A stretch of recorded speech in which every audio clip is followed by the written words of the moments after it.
Another question I had asked of me is what happens when people commit suicide or have a drug overdose? What happens when they die? There's a lot of different things within death that happens. I think, and I could probably answer another thing, is another question I had was what happens when we die?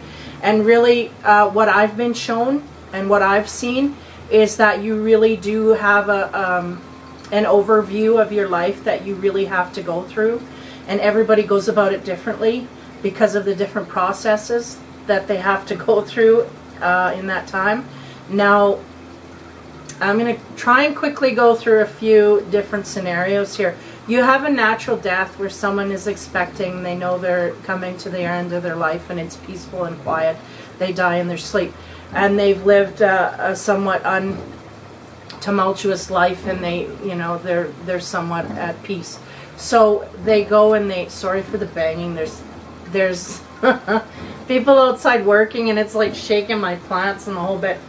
They're digging trenches out back. But anyway, so anyway, you have this peaceful person going through their life and they pass. And basically what will happen is they will usually be guided through the light, and then you go to a sense of peace within and love and all of that. And when you cross over that's that light, right, that they talk about.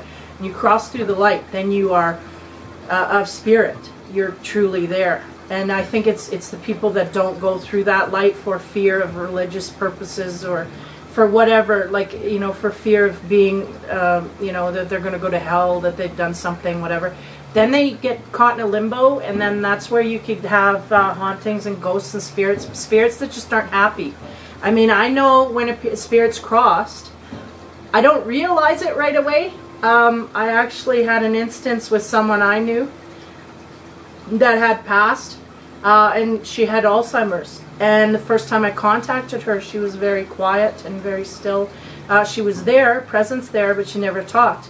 And I realized through later work that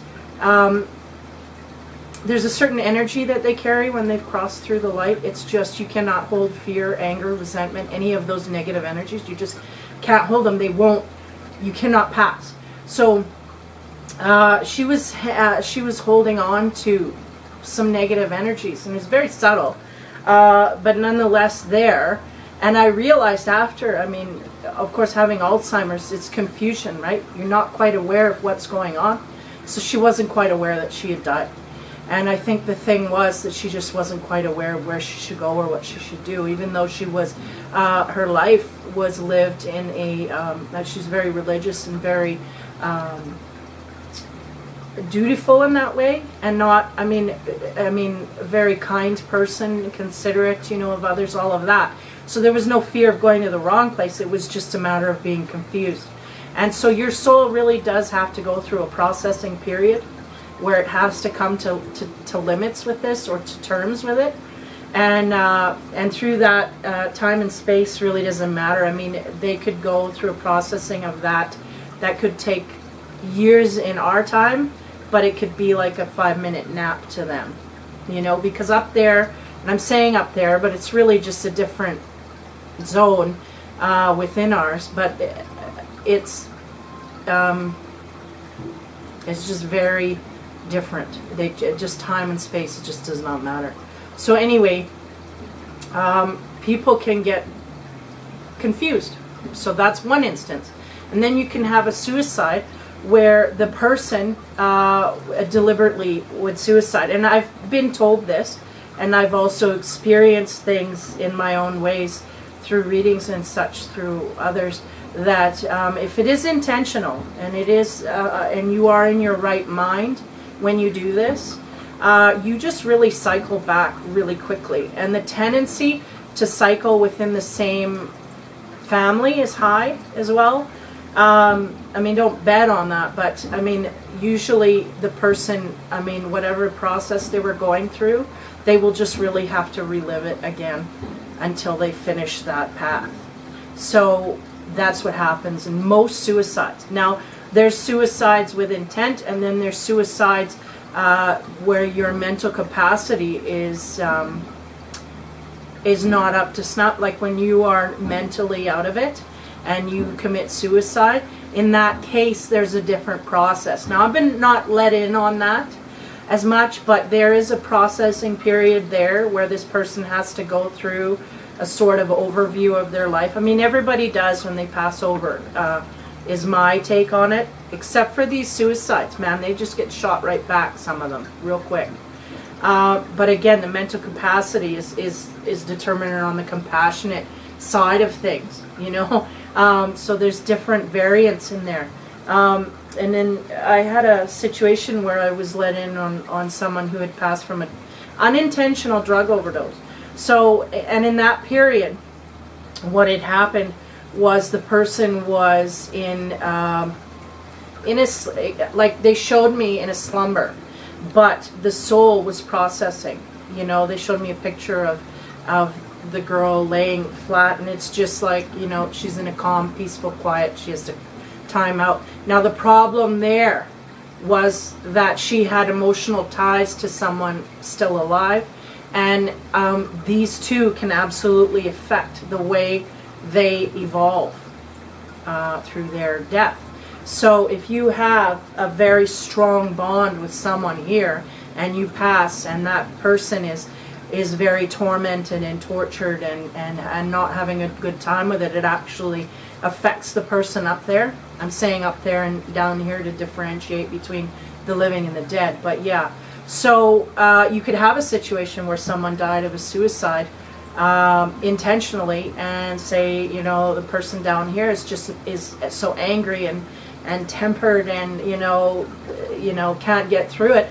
Then in a sense it kind of holds that other soul ransom until they can evolve. So they have to kind of work through it together but separately, but it does hold them back into processing. So it disrupts the natural flow. So some advice that I could give to you just on the flat here with that is to say that you really do have to let people go, because they are in their own processes. I mean, they're going through their own turmoil. They did what they did, and even though it's hard not to be angry because you're missing them, you just have to kind of give faith to them that they did what they needed to do. And ultimately things don't happen unless they're meant to, really. There's accidents and such too. But yeah, so there's a lot of different answers for the how do we die or what happens when we die thing. Same with accidents. If people are gone too quick, they could be in Wonderland here, and they can actually you know, still be wandering around until they get guided to go up. So some people can go so quickly, they don't know what's going on, so they kind of just linger. Their spirit lingers a little bit before they go up, depending on the trauma and such like that. So it's a very varied answer.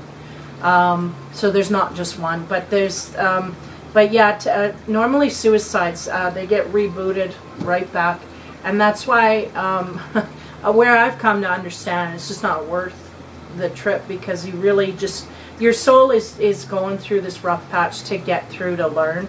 And if you don't complete, it's like, man, if you don't complete that geometry, you ain't getting through to the, you know what I mean? If you don't complete those subjects, which would be, I'm checking out of here, and again, mindfully doing that, you would be mindfully put back and start all over. And that's the thing, you start all over. You don't get up to that point, you start from scratch on that, and you repay everything. So it's kind of like a waste of time in that sense. But I mean, it happens, and people do that. So that is, I mean, like I said, there's a lot of varied answers there, but yeah.